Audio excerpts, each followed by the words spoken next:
Let me just share with you how I was convinced. Remember last year I ran 3 races, and if you run 4 races, my club sponsors you for comrades, including 2 oceans.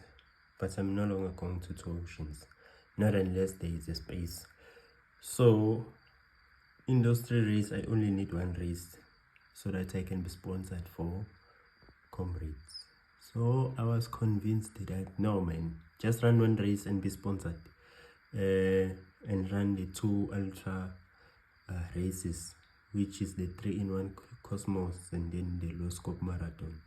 Then if you can successfully run those 2 races, you will definitely go to Pietermaritzburg and run the Comrades Marathon. So that's how I got convinced. So let me try. I only have like 4 months. Let me see if I can do this.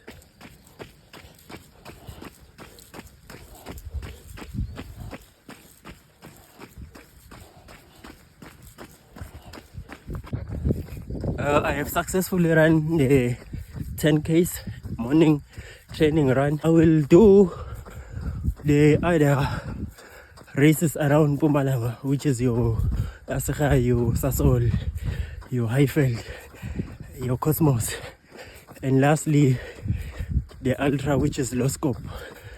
And then I will go to Comrades. I will not be there to race, but I will be there to finish. Okay, I'm done. I ended up doing 14 and it feels a bit tough, but in the morning from the start it felt easy. Finishing the last 13-14 kilometers, it was a bit tough, but yeah, we'll see how it goes on Wednesday.